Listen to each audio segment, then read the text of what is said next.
Hey guys, let's talk about cycle 1, week 15. Here's what we did in our class today. I have the second to youngest. I have like ages 5 to 7 is my crew of Abecedarians and Apprentices, and this is what we did today. Okay, so for timeline, I hid the timeline cards around the room, just stuck into different crevices and on top of things, and played the timeline song while they ran around and found the cards. Then we put the cards in order, sang through the song a couple of times.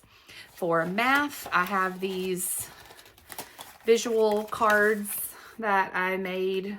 They're in my Etsy shop, and they have magnets on the back. And so the kids, after we talked through the memory work once, they would come up and they would put the equations up on the whiteboard. If you have older kids, I also have a version that has like the 1 separated from kilometer, the 10 separated from millimeter, so there's more pieces to put together. Since I have such a young group, I just use the easier cards. For history, I used the Driven by Grace hand motions like I almost always do.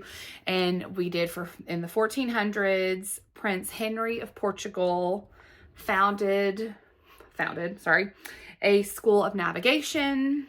His work advanced European exploration and trade, including, I think that was like this, I didn't feel like I did hers right, including the slave cross-Eurus trade. And we just did that several times.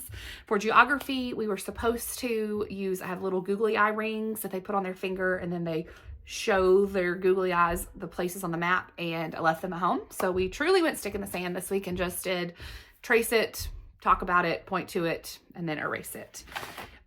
For science, I intended to do hand motions also from Driven by Grace, and totally forgot to do them with my class. So I had them written down, and it was supposed to be Everest in Asia, Aconcagua in South America, Denali in North America, Kilimanjaro, like you're beating drums, Elbrus, I think we were looking like this, maybe, I forgot.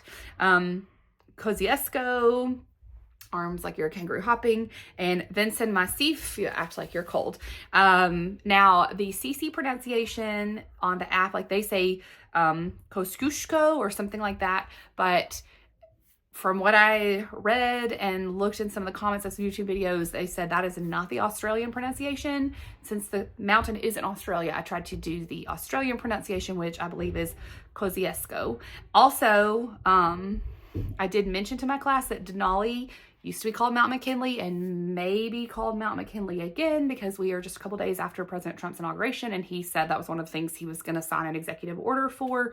And so I'm not changing anything because it's still Denali in CC's curriculum, of course. But depending on the age of your kids, you might discuss that. I don't really think my kids that flew totally over their heads, but I did mention it just for the parents. That's all. Okay, for helping verbs, it's just do, does, did. And so we just said that a bunch of times really fast and carried on.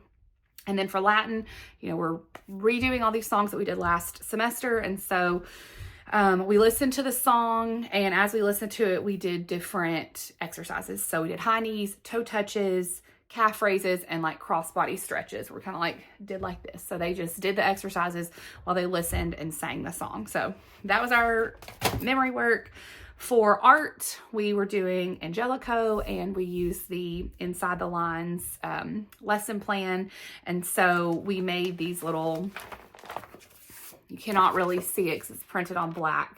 It's the picture from the Inside the Lines lesson plan, and then we cut out halos in this gold foil. This is just white paper, but we use that as our template. And so the kids colored with oil pastels the person, and then we glued the gold halo onto it. And again, you can see that in the Inside the Lines lesson plan. That's what we did.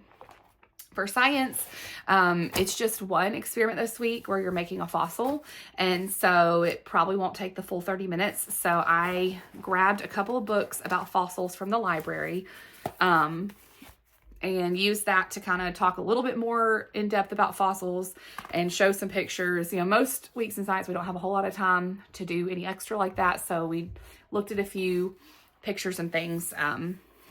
I wouldn't say either of these books was like the best book in the whole world about fossils. It's just what our library had. I just typed fossils, checked out several, and then looked through those and picked out 2 that I thought worked well.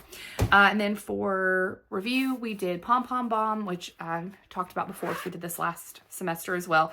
I have a bag full of these little puff balls. The reds are +5. The black one, that's the bomb. It's -5.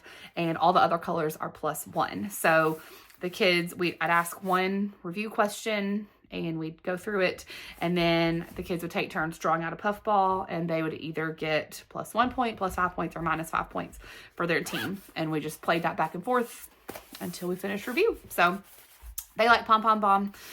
It's kind of fun.